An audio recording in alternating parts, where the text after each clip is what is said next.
Hello, Dr. Farhad Shafti. Thank you so much for joining me on exploring the Quran and the Bible. Hi, Gabriel. Thank you very much for having me here. It's a pleasure.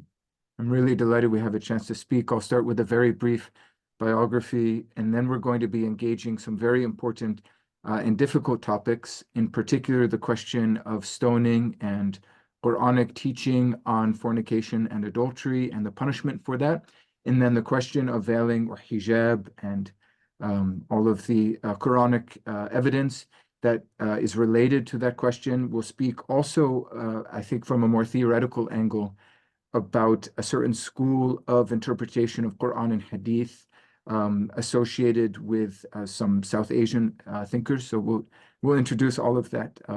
Yeah, really grateful that everyone is here. Thank you for joining us on exploring the Quran and the Bible for this conversation. So here's a very brief biography. Dr. Farhad Shafti holds a doctorate in Islamic Studies from the Faculty of Theology at the University of Edinburgh in Scotland. His doctoral research focuses on contemporary intra-religious approaches to understanding the Quran, specifically examining the perspectives, and these are some of the figures that I alluded to just now, of Hamid ad-Din Farahi, Amin Ahsan Islahi, and their students. He's the founder of the Exploring Islam website. He writes extensively on these topics in both English and in Persian. Among his Persian writings, recent writings are Qur'an, Exclusivist or Pluralist, and An Easy Yet Difficult Question on Religion and Spirituality. He's given a number of talks recently on questions of the Qur'an's universalism or pluralism, and also on the question of the Qur'an's revelation, how to understand its revelation. How was that for bio? Would you like to add something? Was something I missed or got wrong? That was more than enough. Thank you very much. Thank you. Well, I thought we'd turn right away to the question of stoning and the Qur'an, a delicate topic related to some issues which are difficult to sort out in a sort of systematic way, because there's the question of thinking through what zina is, and this Arabic word which can be used in two different ways in English, namely for fornication, so a sex outside of marriage, and for adultery, so sex without one's married partner. Then there's a question of whether men and women, thinking through the Quranic dictates for punishment on men and women, whether they're the same or different. In your dissertation, you cover this quite extensively. So, I mean, just as an introduction, what is the Quranic evidence that can be brought to bear for the question of stoning and its punishment? Very good. Thank you, Gabriel.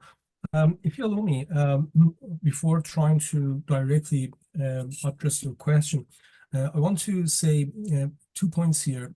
Number one is that just to set the context, for the audience, it might be a question that why are these topics important? Why are we talking about these particular topics, like stoning, for instance, like hijab, for instance?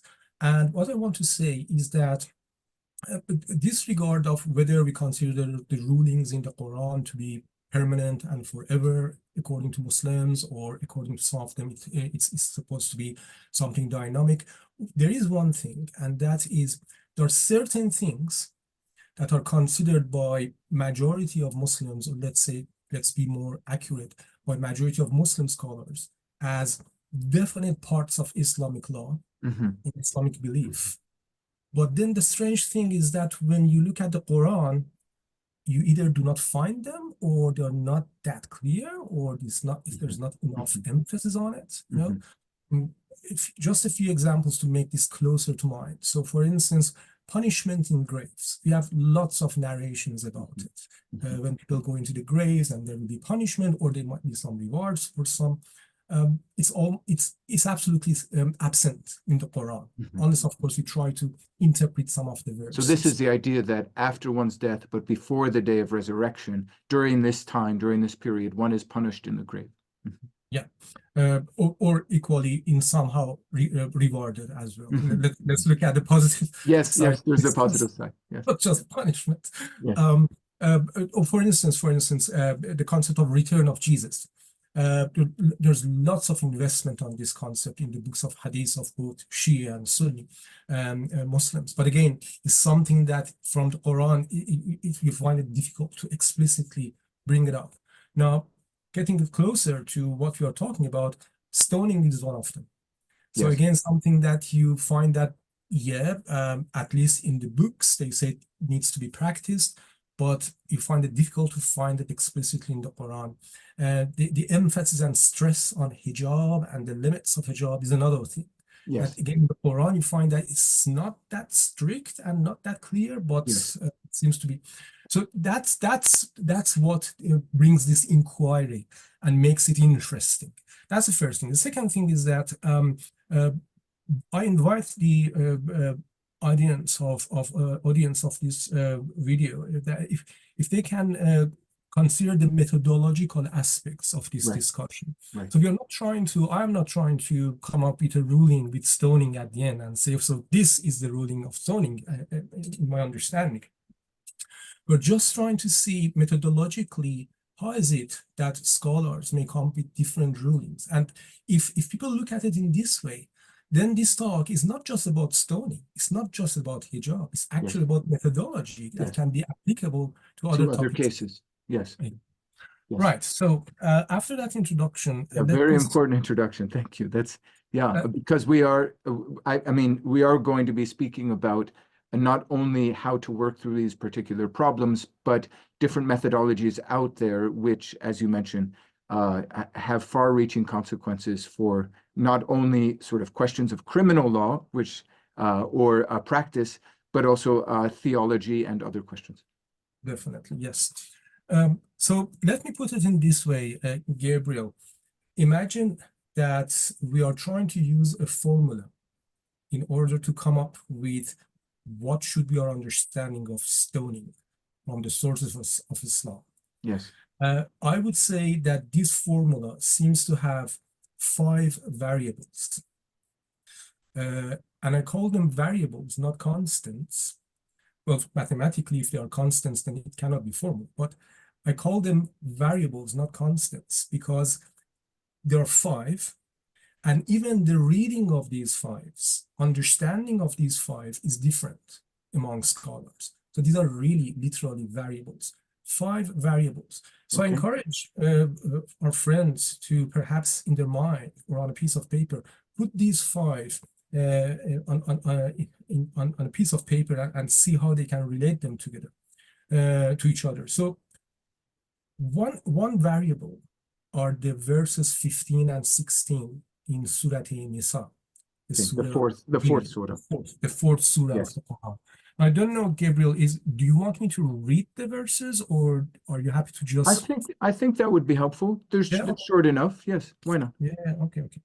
So let me read these. I'll just read the English to just save time. So 4:15 and 4:16. So 4:15 starts with, the Arabic would be وَاللَّاتِي يَأْتِينَ الْفَاحِشَةَ, and the English would be, and those of your women who commit indecency, that 4 among you testified to their act. If they testified, then confine them to houses until they die, or until God provides a different way of treatment for them. أَوْ يَجْعَلَ اللَّهُ لَهُنَّ السَّبِيلَ. So basically the first verse, 15, says that if there are women who are doing some indecent act, basically put them in under house arrest for the rest of their lives. But it also says, and this is very important, it also says, أَوْ يَجْعَلَ اللَّهُ لَهُنَّ السَّبِيلَ, or until God provides a way for them. This part is very important. And I just would emphasize, to maybe underline the complexity of this whole question, is that the term here for indecent act, I think in your translation, indecent act, is fahisha, which could be understood in this Arabic word could be understood in various ways. So it's not only one. There's not only one possibility here. Exactly, and that is why I insist that these are variables. These are not constants. They can be interpreted in different ways. So that is for verse 15. Then we have verse 16, and interestingly enough, Gabriel, I don't know if you have heard this, according to the reports, actually verse 16 came before verse 15. Okay, So interesting. that is interesting. But anyway, so verse 16 starts with وَاللَّذَانِ يَأْتِيَانَهَا, and the translation of the whole verse is, and those two people. Now I emphasis on the word two people here. Yes. And those two people who committed, so we assume here it means commit that fahisha. And those two people who committed, chastise them. If they repent and reform, let them go. God is all forgiving and all merciful. In Allah kana tawwaban rahim. The word here, again, talking about variables, that we are dealing with variables here. Wallazane, as you know, Gabriel, can be interpreted in two ways. Two men, or a man and women. Mm-hmm. Mm-hmm. So that's why some scholars said that maybe this is actually about something between two men happening. Yes. Rather than a man and woman. Yes. So there are different views about this. So I talked about 5 variables that we are dealing with. This was the first variable. And I try to say these variables in order of what we see it in the history, although that itself can go under question. The second variable is Hadith of Ubadah. It's a very famous hadith. Yes. Hadith of Ubadah ibn Samit. Basically, it says that the hadith goes like this. Again, I just read the English. Ubadah ibn Samit, it says that the Prophet said, get it from me, get it from me. Khudu anni, get it from me. God made a way for them.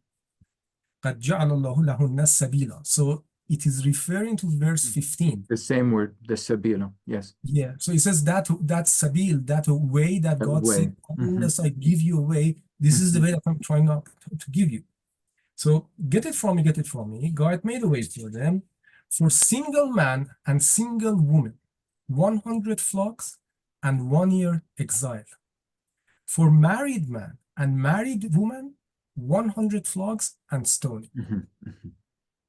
So this is a hadith that is clearly differentiating between a single person and a married person committing that zina, or as in English we say, between fornication and adultery. Right. And by the way, I need to put this footnote here that in English we say fornication and adultery, but in Arabic when we say zina, it is just just act. It doesn't matter if the person is single or married. And for this very reason, at some points I may just use the word zina because I don't want to decide between which two of the English expressions I need to go for, because it can be confusing. So I talked about 5 variables, Gabriel. The first one was the 2 verses in Surah An-Nisa. The second one was Hadith of Ubadah, which clearly makes this distinction. Although the Hadith of Ubadah itself has a slight problem, and that is it says for married women 100 flog and stoning. What we do know is that the 100 flog was never applied when stoning was the punishment. Yes. And also I don't think we have reports that say that for single people this was applied and they got 100 flogged and then they were exiled. And the exile, Taghrib. That is also interesting. Yes. The third variable is the second verse in Surah Nur, the 24th chapter of the Quran. So الزانية والزاني فاجلدوا كل واحد منهما 100 جلدة. Flog the male and female zani with 100 lashes each. Now, what I'm inviting our friends to consider here is that, as I said, in Arabic, zani is not just adulterer or just fornicator. Zani is zani, the person who commits that act. Yes. So when it says az-zaniyatu waz-zani, yes, in Arabic, I think almost all scholars agree that the alif lam is alif lam of jins, which means any fornicator, any person. Even though English translations of the verse often say the adulteress and the adulterer, but that might not get at the full possible range of zania and zani. Yeah, well, that English translation will be considered as wrong by scholars who believe in stoning, Mhm. because they would say, well, if they're adulterer, then they need to be stoned. Mhm. They would prefer you to Yes. translate this Yes. as fornicators. Yes, yes, Uh, because I mean, maybe a spoiler alert to get to the end. I mean, the standard teaching, I believe, of both Sunni legal schools and Shiite legal schools is that the married adulteress is to be stoned and not lashed. Although, if you understand, as you say, zania in Quran 24:2 to mean adulteress, there's an explicit teaching by the Quran that there's 100 lashes and no stoning. Yeah, so again, just to be clear here, az-zaniyatu waz-zani does not specify whether this is adulterer or whether it is adultery Yes. or whether it is fornication. Yes. Both of them are included in that wording. So that would be our, do you have the count of numbers? That would be the third I think variable. it was the third, yes. That's the third one. The fourth one would be the reports of stoning. We have a few of them. Interestingly Yes. enough, one of them is for a Jewish couple Yes. who, according to the reports, were brought to the Prophet by the Jewish community and asked Yes. him to implement it. And then there were another maybe 3 or 4 instances of stoning. Yes. We recently read with my students here at Notre Dame in our Arabic reading circle something in Bukhari. I mean, we were reading Ibn Hajar's commentary on Bukhari, and there's a hadith there in, I think it was in Kitab al-Shurut, although I can't remember why it's in Kitab al-Shurut, which is the conditions, but I think it was of a Bedouin woman who confesses to zina, confesses to, I think it's fornication. I think she's unmarried, but I'm not sure. And then she's stoned. So that's one of them. Yeah, I have heard of 2 Bedouin women and also a man with the name Ma'iz, Okay. which seems to be just one of the people of the city. But anyway, so the fourth variable will be the reports. And then the fifth variable, this one is really interesting. Yes. And that is what is known as verse of stoning. The verse, yeah, Was in the Quran and what was dropped from the Quran. Perhaps we need to explain for our friends here that in the Sunni school of thought, there is a possibility that there is a verse of the Quran that still applies, but the reading of it has dropped from the book. Yes. So the reading has been abrogated, but its hukum or legal force remains. Exactly. Okay. According to contemporary Shia scholars, this cannot happen. Oh, I didn't know that. Okay. According to contemporary Shia scholars, this cannot happen, although you find that among the more classic old times Shia scholars, some of them actually agreed with that possibility. And some of them actually quoted that verse in their books. So for instance, Allama Majlisi, who is a Shia scholar, brings that verse in his book Mir'atul Ughul, which is supposed to be a book in which Majlisi says which ahadith from the book of Kafi are authentic ahadith. And he brings this verse as one of the authentic ahadith. But generally, in particular nowadays, Shia scholars, in no way they agree with such concept. But anyway, what is the verse of stoning? So this was narrated mainly from the second Khalifa, Umar ibn al-Khattab. And the first part of the verse goes like this: الشيخ والشيخة إذا زنيا فرجموهما البتة, which means an old man and an old woman, if they commit zina, for sure they need to be stoned. Now, I need to pause here a little bit and say a few things about this. Number one, it is interesting that even among the Sunni scholars, it is not 100% agreement on whether this was a verse of the Quran or whether this was just another revelation that the Prophet received and it was not supposed to be part of the Quran anyway. More interestingly than that, Gabriel, there's this report in Tabari that there's a hadith that actually the Prophet asks a community of Jews and says to them, what do you have in your documents about stoning, let me know. And then they read this for him.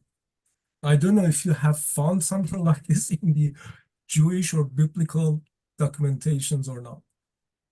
I mean, there is, of course, stoning, as you know, as a punishment for adultery in the Hebrew Bible. But I remember that isn't this report integrated, or at least one version of it, with the idea that the Jews cover up, I don't know if it's telbis or what is the word that's used for covering up yukhabbuna or something. And so you have the report that a Jewish scholar actually covers the part of the Torah, or the Torah, with this verse affirming stoning. And so, do you know this report? And then someone says, well, remove your hand, and the prophet says, there it is. And yeah, this is the one that I'm referring to, is not the one that you're talking about, although I know about that one as well. But this one, as I have read it in Tabari, I don't have the exact hadith with me just now, but this is the one that actually the prophet asks, let us know what we have about stoning. And they say, well, we have this verse. I'm just trying to see if I can find this hadith somewhere, or maybe I just leave it for now. I don't want to take time. So anyway, I talked about this report. I mean, just you mentioned that it's followed by Sunni scholars, and not for nothing, because it's in both Bukhari and Muslim, the two most authoritative hadith collections, I think. Is that right? That the report, I don't know if it's on Omar's authority each time, that there was this stoning verse. As far as I remember, the reference to the verse is there, but the actual wording is not there. Okay.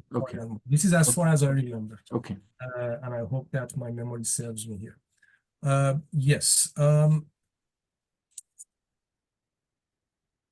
So we've got the five variables sort of laid out. We got the five, yes. And yes. And then we have the tradition. I don't know if you want to go a different direction now, but we have actually the legal tradition of the madhahib, the legal schools in Sunni Islam, which generally affirm stoning as a punishment for zina, for at least for married women, right? So, but there are voices out there which say we need to rethink this, based on the proper methodology of dealing with such a complicated question. Yeah. Okay, so let me go back to my formula and my variables. So 5 variables, verses 15 and 16 in Surah An-Nisa, Hadith al-Ibadah, verse 2 of Surah An-Nur, the 24th, reports of stoning, and then these alleged the verse of stoning that apparently was in the Quran and then was missed. And one thing about this verse of stoning, Gabriel, I don't know if you noticed that, the verse has nothing to do with married and single person. It says ash-shaykh wa ash-shaykha. Yeah, that's very interesting. Yes. It's about the age. Yes.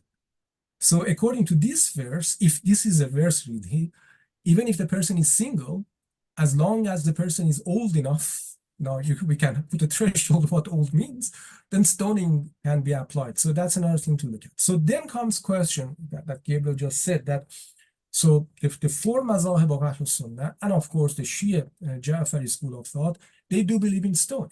They do believe in the ruling of stoning. And although Gabriel has already explained that, let me just summarize it. So the ruling that they all have come up with, and it seems like all of them agree with this ruling, is that when there is a case of zina, if it is fornication, meaning single, then 100 flog is a punishment. If it is adultery, which is a married person, then the stoning needs to be applied.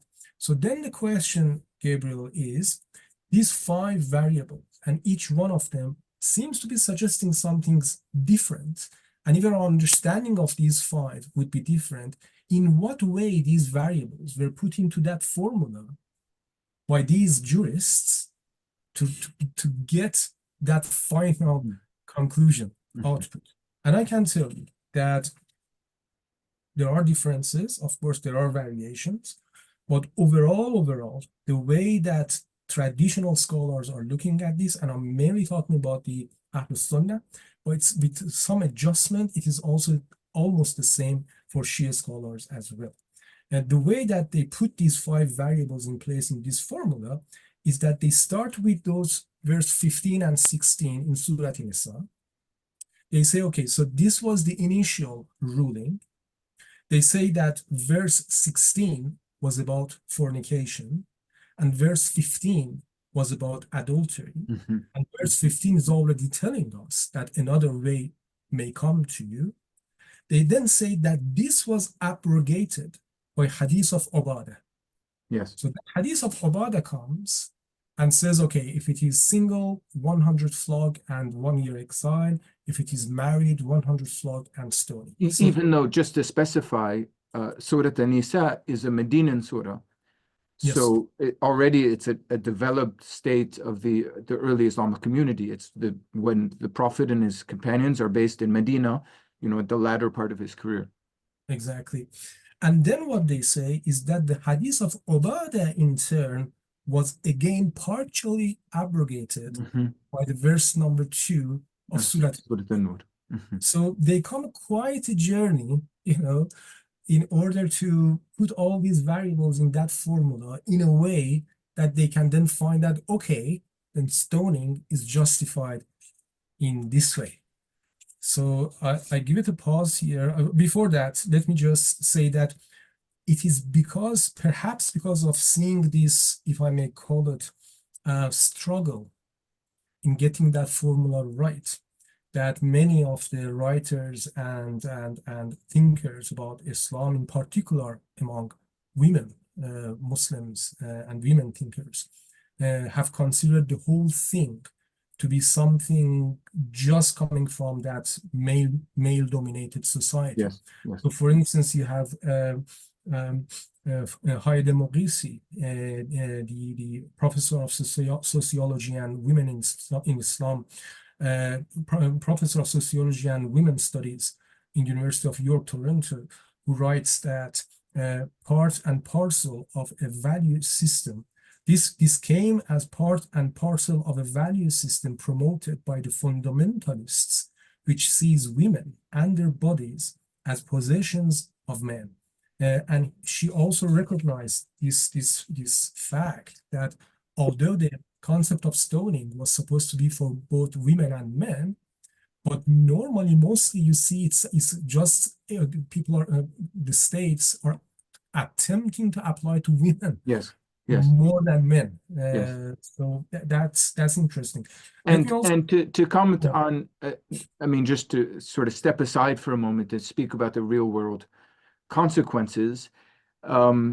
It's not always that, although there are certain states where this actually is applied, but it could engender a certain culture in which you need to have a certain ghira or jealousy over the women of the family, and that if a woman steps out of bounds in her conduct, that the family or someone in the family could take it upon themselves, maybe not through stoning, to punish the woman. Whereas in these social situations, very often the men, if they step out of bounds with their sexual conduct, the people look the other way. And so, there are real, we're speaking about the theory, which is important because that undergirds the development of jurisprudence and consequently it has social consequences. But also just to speak for a moment about the real life situation for women, there are serious consequences to the sort of disposition or mentality that could be engendered by these legal ideas. Definitely. Girls have been punished or even murdered because of exactly what you said by their fathers and brothers. I haven't heard a boy would be punished by his father for doing something that the father would consider indecent. Definitely. Perhaps it is interesting just because I'm talking and most of the examples I'm bringing are from the Sunni scholarship, although I said that traditional Shia scholarship is also the same. It is interesting, perhaps just for your audience to know that there have been some rather recent studies on the concept of stoning by some of the Iranian Shia scholars. One of them, Turkashvand, who also wrote on hijab a lot, and he has this concept and understanding which he has tried to establish in his book by the use of reports and historical reports, that this was basically just Jewish tradition that entered into the society of Islam. Mhm. That, according to him, if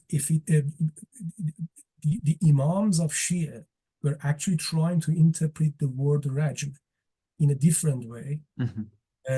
still it is stoning, but not stoning with the purpose of killing the person, but stoning using very tiny stones Mhm. just to humiliate a person. Mhm. Just Mhm. like, you just throw a few tiny stones to somebody just to Mhm. say, I don't like you, what is this thing you did? And Mhm. this is it, Mhm. which would not Very even interesting. make any Right. injuries, Right. let alone killing people.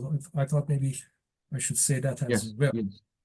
Yes. So I don't want to rush us too much, but I'm mindful of the time and hoping that we can save time also to speak about hijab. So maybe this is a good moment to introduce the methodology of Hamiduddin Farahi, the South Asian thinker, whose thought can be applied to this case study in particular. So is that okay? Could we turn to that? Could you introduce us a little bit to Farahi?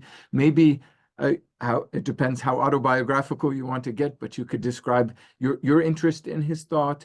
I understand that you've had engagement with the disciples of Farahi today, and yeah, could we turn that?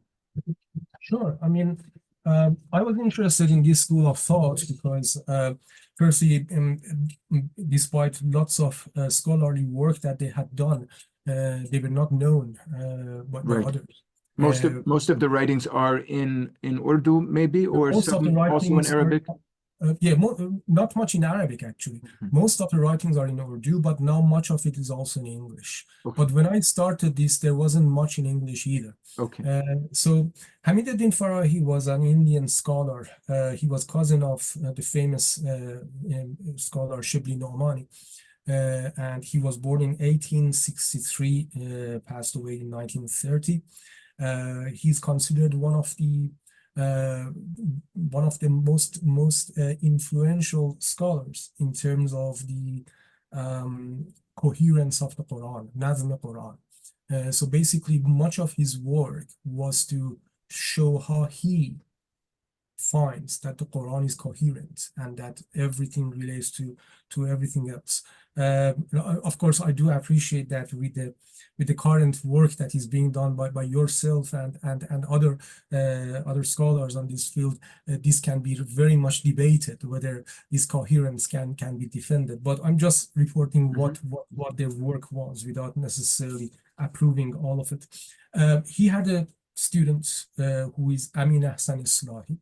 And Amin Ahsan Islahi, who died in 1997, based on Hamiduddin Farahi, wrote this multi-volume, 9-volume, yeah, 9-volume book on tafsir of the Quran. And his student, Javed Ghamidi, is now residing in America, surprise, surprise, Oh, I didn't know because that. he couldn't stay in Pakistan because of the threats and all that. And he's continuing their work. So let me very quickly say what makes them different from the traditional scholars, although I still consider them to be traditional in their thinking. I mean, their thinking is very traditional. But among the traditionals, they are different from the others.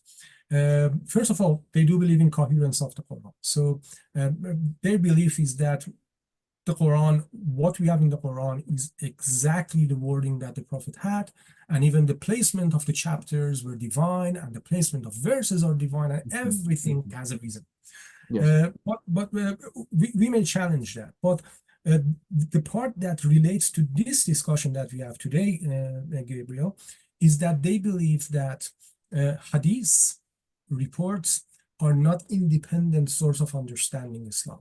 Okay. Understanding of Hadith, firstly, considering whether a Hadith is reliable or not, and then interpreting that Hadith, all should go back to the Quran. So the Quran would be according to them, would be independent source of understanding Islam. Yes. If Quran says something, then no Hadith can change it. No Hadith can even add something to it. A Hadith may clarify it, but even that clarification needs to be exactly in line with the verses of the Quran.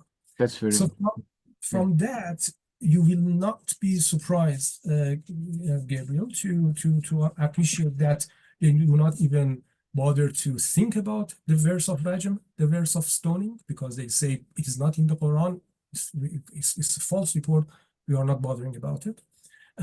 They do not start their thinking by looking at hadith of Ubadah, because they say hadith is not independent source of understanding Islam, and same goes for the report. So that's that. Can we circle back for a moment just to address a little bit more the theoretical foundations for the school of Farahi, Islahi, and Ghamidi? What are the principles by which they maintain that Qur'an has this privileged place? And just to remind viewers who may not know the development of debates about the relationship between Qur'an and Hadith, traditionally, one school of thought, sometimes attributed to Shafi'i, but I mean very broad, at least in the Sunni, but I think also in the Shia tradition, is that Qur'an has a privilege because it is the very word of God brought down by an angel, and so in a setting of prayer, for example, only Qur'an is recited. But when it comes to jurisprudence, the Qur'an itself speaks about al-kitab wal-hikmah, the book and the wisdom, and that wisdom is a reference to the sunnah of Muhammad and consequently to the hadith. And therefore, the hadith, I mean, we could go on and on about the history of this idea. So it's very interesting to see Farahi saying, apparently not completely rejecting the hadith. And maybe you could clarify that, because we do hear noise out there that there's groups like Qur'aniyun, the Qur'anists, who completely reject the hadith. It sounds like they're not doing that, but on what grounds are they saying that the Qur'an should have this privileged place in the hadith, a more limited place? Okay, so first of all, no, they are not, as people call it, munkar al-hadith.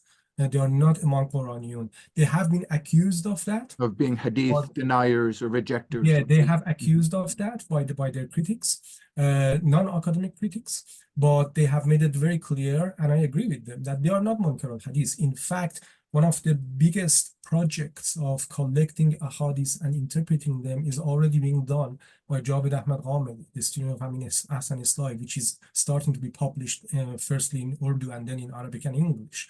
So they are not munkar al-hadith. All that they are saying is that, look, according to you people, meaning other traditional scholars, hadith sits next to the Quran. And both of them can even abrogate. I mean, we saw an example. We could even abrogate Quran, right? Yeah. Even abrogate, as you just said, according to many traditional scholars, when the Quran says hikmah, it's actually referring to hadith. Well, they disagree with that. And what they say is that hadith is important. It has lots of information, but it is independent source of understanding Islam. Now, why do they say that? Purely based on the issue of reliability. So what they say is like this. I actually heard this from Javed Ghamidi himself when I was doing my Ph.D. and interviewing him, that he said, look, at the end of the day, Quran is also a hadith, because you're hearing it from, people have heard it from the Prophet. So in that sense, in terms of the way that you receive it, you may consider the Quran to be hadith because you are hearing it from the Prophet. It's a speech that you hear from the Prophet. What then they say is that while all the other ahadith are ahad, so ahad here would mean that the narrators are not many in each generation, and therefore they are not that reliable. According to them, Quran is the only 100% mutawatir hadith. What they mean by 100% mutawatir hadith, what they mean is that all the generation at the time of the Prophet among his companions got that Quran, and they then delivered it to the generation after them and after them and after them. Okay. One footnote. I am sure that many of our friends will start thinking that, well, yeah, but did that actually happen like that? And was that really the whole generation? Because we do have reports that it seems like it wasn't that easy. And I think the answer that perhaps Ghamidi would give them would be that even if you think it didn't happen that way, still in comparison, the transferring of the Quran would be more reliable than hadith. So therefore, the reason is a methodological reason. They say how you can put something that is less reliable at the same level of reasoning to something that is more reliable. Yes. There needs to be hierarchy between them. Yes. Okay. Very interesting. And now maybe we can turn to the application of this theoretical framework to the question of rajam or stoning. I remember from reading your dissertation or the section on rajam that they start with some general principles about when capital punishment can be applied at all. I don't know if that's a good place to start in seeing how they enter into this question, but yeah, exactly. So basically, what they say is that, look, people, you have missed one verse of the Quran here, another variable, a sixth variable. Number six. Number six, a sixth variable that, according to them, overcomes the other five variables that you have missed here, and that is verse 32 in Surah Ma'idah. This is the one that says من أجل ذلك كتبنا على بني إسرائيل أنه من قتل نفسا بغير نفس أو فسادا في الأرض, and the rest of it, where the English would be. yes. That was why we laid it down for the Israelites that he who killed a human being without the latter being guilty of killing another or of spreading anarchy in the land should be looked upon as if he killed all mankind. And Yes. he who saved one life should be looked upon as if he saved all mankind. And it is interesting that just a few weeks ago, I managed to find this actually in Talmud, Yes. in the Hebrew, although there it makes it specific that this is just for Bani Israel and not You mean in Surah Al-Ma'idah or in the Talmud? Talmud, in the Talmud. In the Talmud, if I'm not mistaken, it's interesting to note that there are two versions of it. One in the Palestinian Talmud or Jerusalem Talmud, and one in the Babylonian. And although someone might correct me in the comments, I believe you're right that one of these, it could be, well, I'm going to get it wrong probably if I try to think now through this, but one of them speaks of the whole world and one of them speaks of the Israelites. That's very interesting. There are two versions, but that's very interesting. Now, the verse that comes after this says that the punishment of those who wage war against God and his prophet and strive to spread anarchy in the land are to execute them in a severe way, or to crucify them, or to amputate their hands and feet from opposite side, or to banish them from the land. From these two verses, the Farahi school of thought comes to this conclusion, that there's only two reasons by which, according to Islam, you can have capital punishment. No other reason. One would be intentional murder. Yes. And not even manslaughter. So intentional murder. And number two would be fasad fil ard, which in English you can say spread anarchy in the land. Yes. And yes. that would be like violence to take safety from the society and all that. Maybe, I don't know if, sorry, Dr. Shafti, but I don't know if they comment in this direction, but one could argue, presumably, that because of al-fasad fil ard, that is anarchy in the land, has a sort of whole ripples of consequences.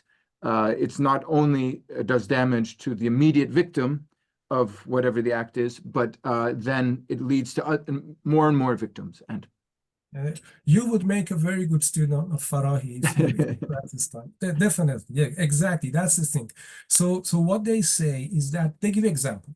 They say, for instance, this man goes and steals from another house's something.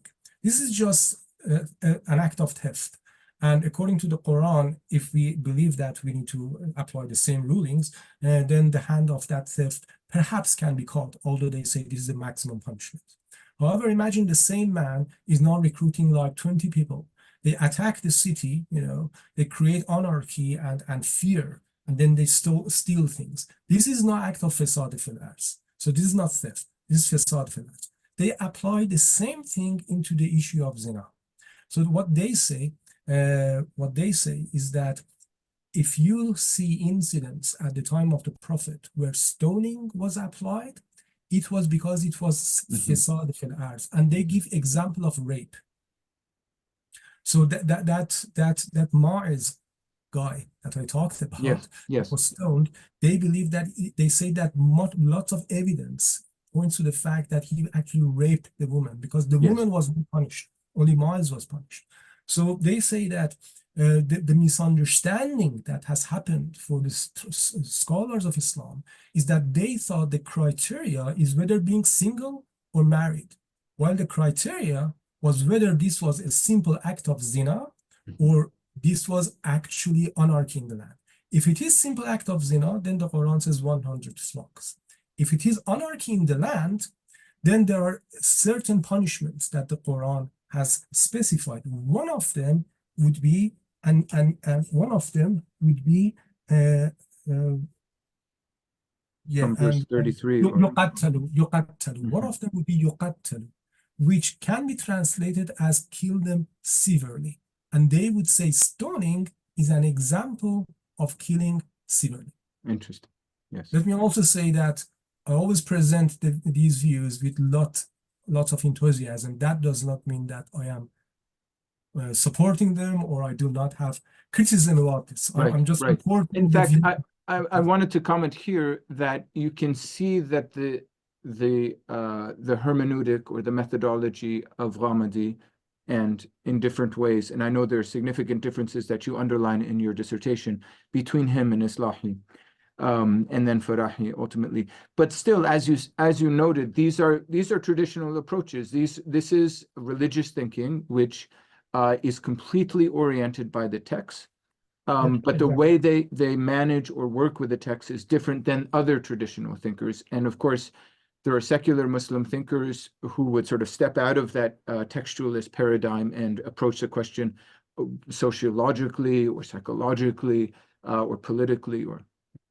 Yeah, so I mean, just to, if I want to just make it a circle and go back to that point that I made from the beginning about methodology, this is very interesting. I mean, we are facing two different methodologies here.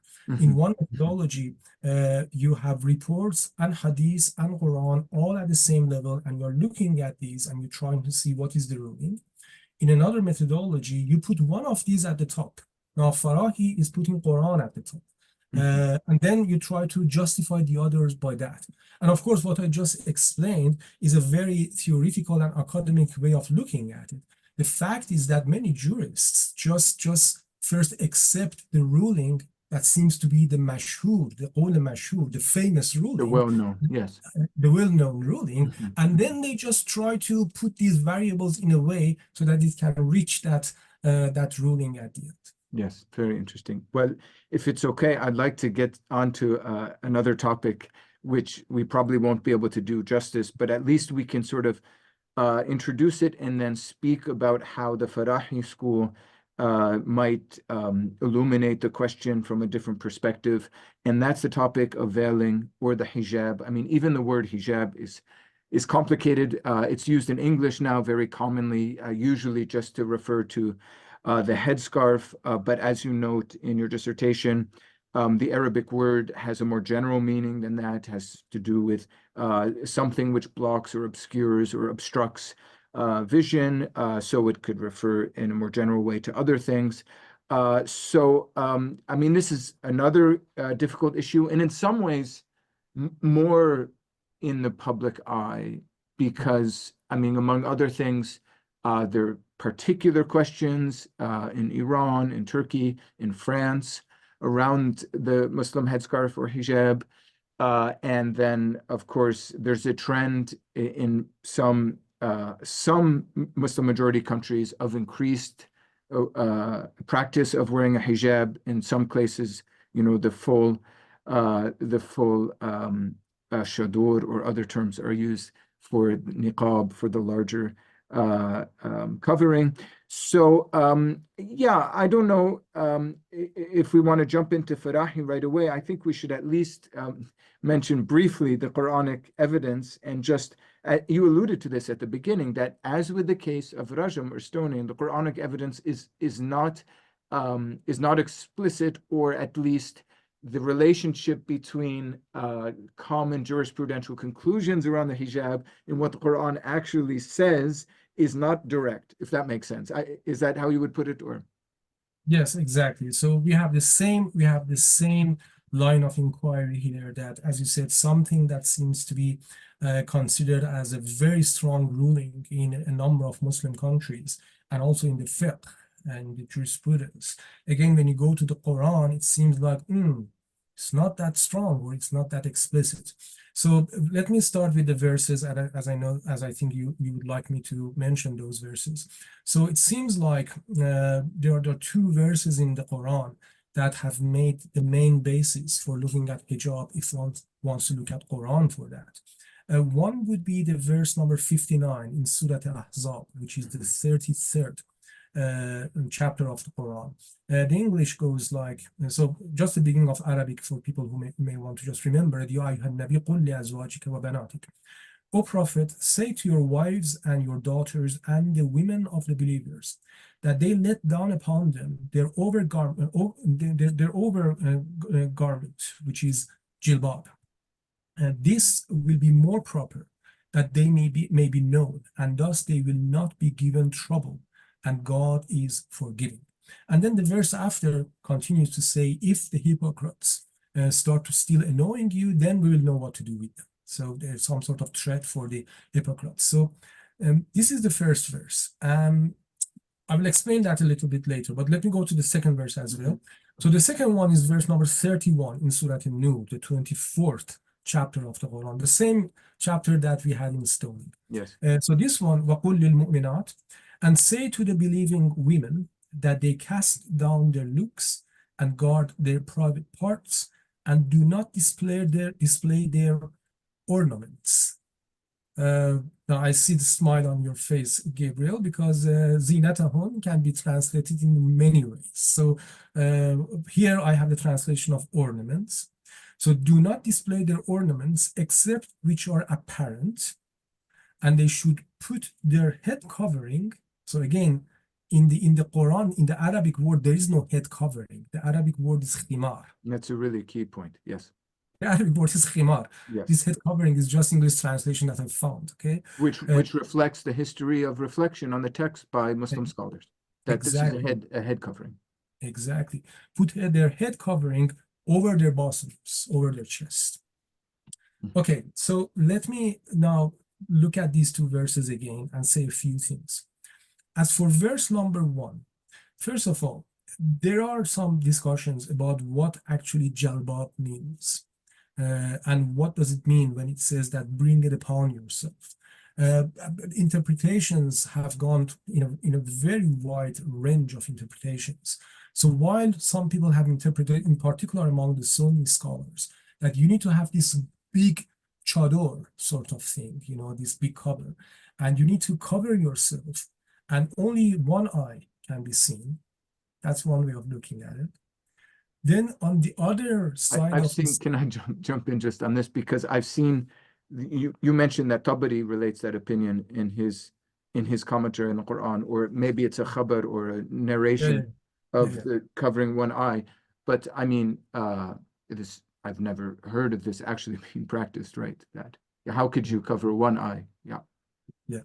And then on the other side of the spectrum, you have this understanding that that some other scholars, in particular the more recent ones, are saying that they say, look, actually, the clothes that people had at the time of the Prophet, it had lots of holes in it. They basically come up with trying to give us this understanding that, look, we're talking about 1400 years ago in tribal society of Arabia. Somehow, when we think about that time, we think about the clothes that we are wearing today. But that was not the case. People had very, very brief kind of clothing at the way. Nudity was totally popular among certain levels of society. And even those who had something to wear, sometimes there were lots of holes in it or lots of opening. And what this verse says is that just cover this opening. You are nude. Just cover it up. So this is the other side of the spectrum. As for the verse 31 in Surah An-Nur, there are certain things here. Number one, the word zina. There's lots of discussion about it. It says, you should not display your ornaments except which are apparent. Mhm. Now, some scholars say that this is the actual ornament that should not be apparent, the embellishment itself. And many say no, actually, it's the place where the embellishment is covering. And that's just the way that Arab would talk at the time. So the arms or the legs or Arms and legs and things like that. Then there's another thing that when it says illa ma dhahara minha, which are apparent, well, the wording has not specified what is apparent. But the scholars, traditional scholars, have made their mind that what is apparent is face and hand, and some of them add the feet as well. This is not in the Quran. yes, This is part of the fiqh that can be influenced by hadith, but the Quran does not say that. yes, Muhammad Asad, for instance, in this translation of his yes, book, yes, he the says famous that Austrian convert from Judaism, right? exactly, yeah, Yes. yeah. So when he writes this verse and translate that, he says that, look, it doesn't specify that because it didn't need to be specified, and it depends on the society. It depends on the situations. In some societies, you know, what will become apparent. In some societies, seeing that part of the body could be totally normal. In some others, it may not be normal. So Yeah. it has made vague exactly for them. So can I just underline that point because it strikes me as a very interesting angle to take on the text. So Quran 24:31 has this phrase which is ambiguous about except that which is apparent or which shows maybe dhahara. And Muhammad Asad, the Austrian convert from Judaism, famous for his controversial translation of the Quran, says, well, I mean, God in his providence intentionally made it ambiguous so that the Quran could be adapted to different contexts of culture or time. Am I summarizing that? Exactly. I would say maybe instead of using the word ambiguous, we can say the word generic. General. So Okay. it's just a So it general. could be specified in different cultural contexts. Exactly. And then the part that says وَلْيَضْرِبْنَ بِخُمُرِهِنَّ عَلَى جُيوبِهِنَّ. So this khumur that you have, Yes. this cloth, put it on your bosom. Now, on the part that says put it on your bosom, many scholars agree that, yeah, it seems like women at the time of the Prophet, many of them had this cloth that we would call khumur. They would have it on their head, and it would just fall down like this, and therefore this part of their body, the breast, would be visible. So the verse actually is saying cover this part. Now, the point that causes argument is that it says use the khumur, and many of women would use khumur for the head. The argument that the traditional scholars make is that because it is saying khumur, so it considers covering the head to be obligation. Let me rephrase that's. I think it's clear. Is it clear? By this reading, it assumes that women are wearing some sort of headscarf, khimar, I think in the singular, but the verse 24:31 has khumar in the plural. Even though, I mean, this is a problem. By what sort of social or historical text or document can you affirm explicitly or definitively that khimar here refers to a headscarf and not to another garment that was, for example, placed on the shoulders? Well, there's another point here, Gabriel, that is more important than that. Even if you can establish historically that, yes, khimar definitely was something that was covering the head. The women at the time, we have no evidence to show that they did that as a religious thing. It was just the style of clothing. And there's an argument that it is not in the style of the Quran, that when it wants to make something obligatory, it just assumes that you will know it is obligatory just by mentioning an application of it. The argument goes that, look, if the Quran wanted to say that covering of the head is wajib, is obligation, it would have said that keep that khamar and then cover it here. Yes. Now, according to people like, getting back to Ghamidi and the co, of course, on this one, Ghamidi disagrees with his Ustad, Hassan Islahi. Hassan Islahi seems to have the same understanding of hijab, but Ghamidi says that, first of all, for the verse of the Surah Ahzab that says this jalbab thing, Ghamidi says that, and many other scholars say the same thing. They say actually this verse, so remember, I'm not talking about verse 3359, Surah Al-Ahzab. They say actually this verse is not about hijab. The verse is saying that, look, these people, hypocrites, they are annoying these women. And we know from the history that when they were criticized, they said, oh, sorry, we thought these were slave women, or we thought these were morally bad women. We didn't know these were believers, women among the believers. So then the verse says, well, bring this jalbab on you so that they can recognize you and they do not annoy you. It's very interesting. The idea being that only the well, slave women would not have been covered. Only the free women, the free believers, mu'minat, would have been covered. Equivalent of that today might be, for instance, look, in that particular city, prostitutes always wear, I don't know, this kind of clothes. So of course they will be approached by men. Yeah. So if you don't want to be approached by men in that way, don't wear that kind of clothes. That totally makes sense. So they say that is actually has nothing to do with hijab. This is just, that was just a historical thing. And it makes sense in every society, even today. Even today, women do not want to wear something that might be confused by women who are working, like sexual worker. They may want to perhaps want to differentiate themselves. As for Surah An-Nur, what they say, and again, this is something that other scholars are saying as well, they say, look, it says use this khomor, this cloth, because that was the most obvious cloth that women had in order to cover the bosom. Ghamidi himself says in one of the interviews, he said to me, he said, imagine women at the time did not have khomor on their head. Imagine they had it, for instance, on their hip, like here, or on their shoulder. It would still say, reach it here and cover your bosom. The instruction of the verse is about covering the bosom. The khomor is just a tool.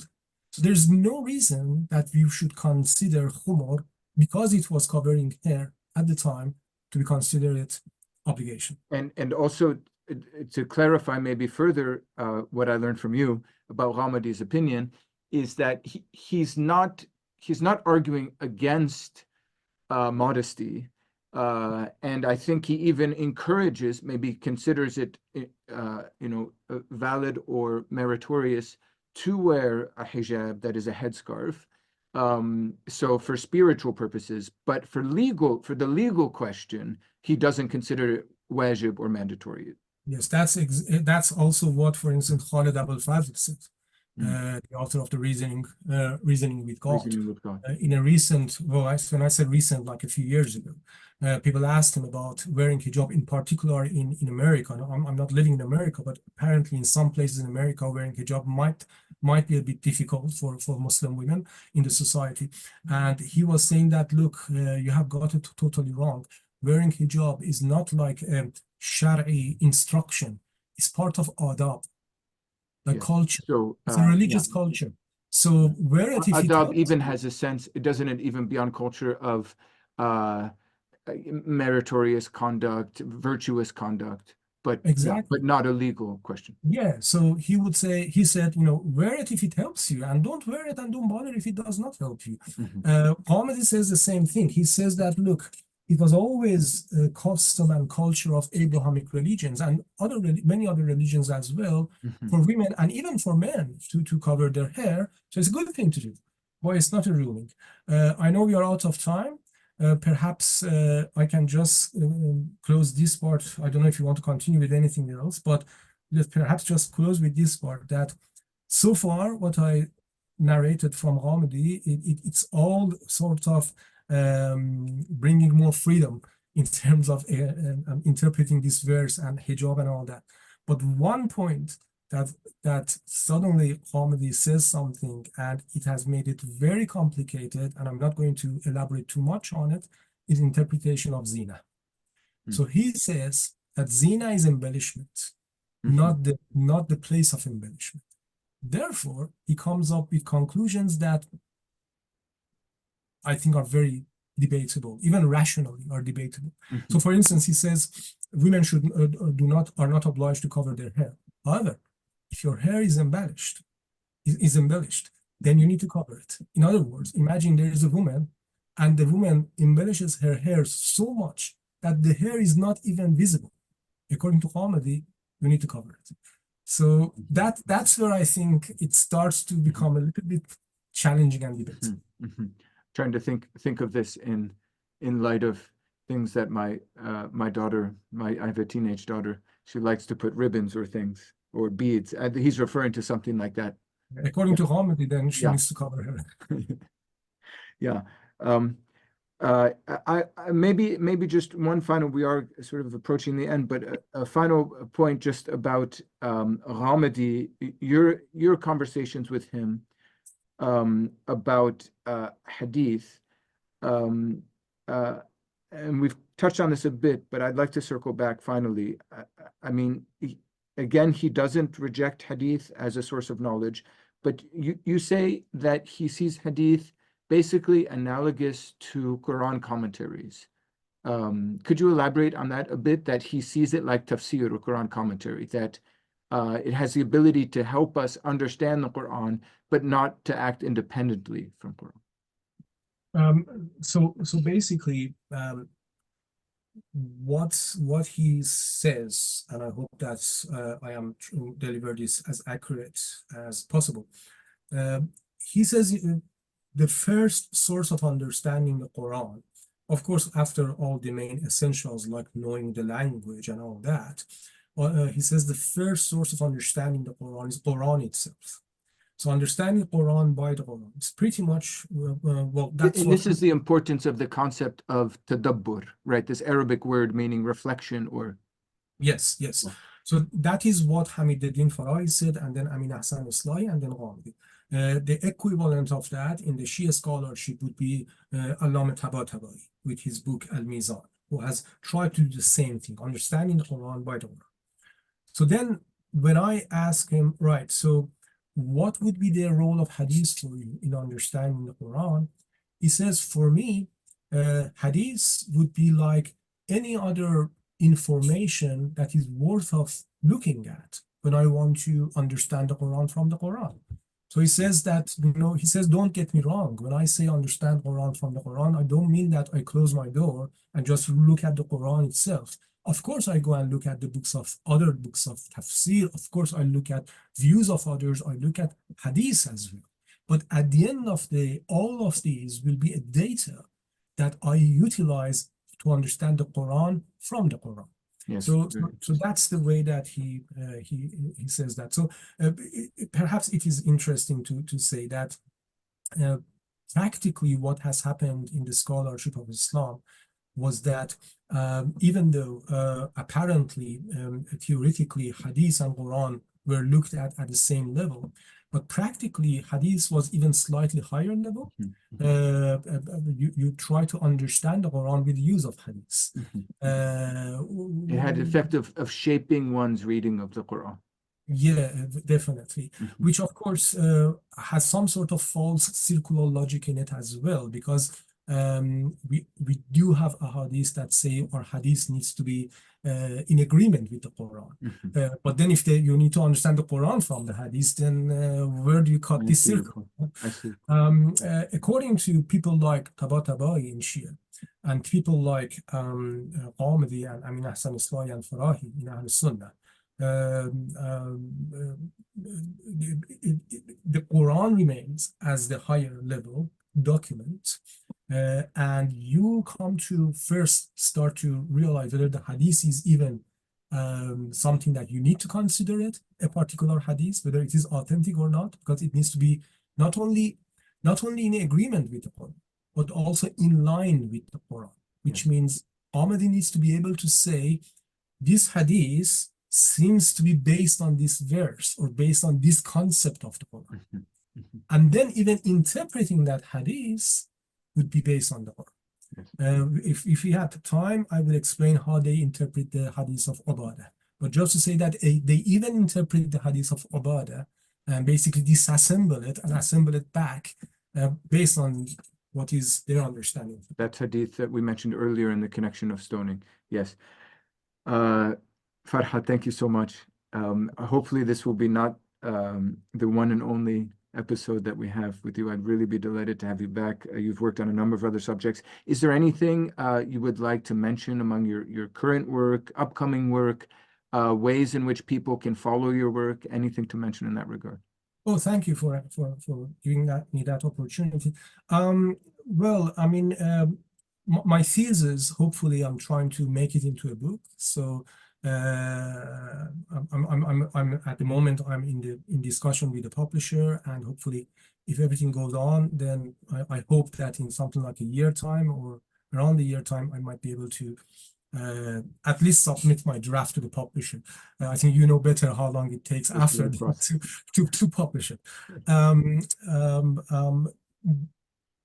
My English website is, I think there's enough material there, but now I'm mostly just in my Farsi platforms, and most of my writing is on pluralism and spirituality and morality, and trying to see this in the Quran. In terms of getting in touch with me, well, that would be a pleasure if anyone wants to get in touch with me. I suggest if your friend is English speaker, then through the website they can Exploring Islam, right? Exploring Islam website. And if our friend is Farsi speaking, then my Telegram channel will be the best way, because I put almost everything in my Telegram channel as well. Let's make reference to it. Thank you. It's been a pleasure. Thank you very much, Dr. Shafti. Pleasure all here. Thank you very much for having me, Gabriel.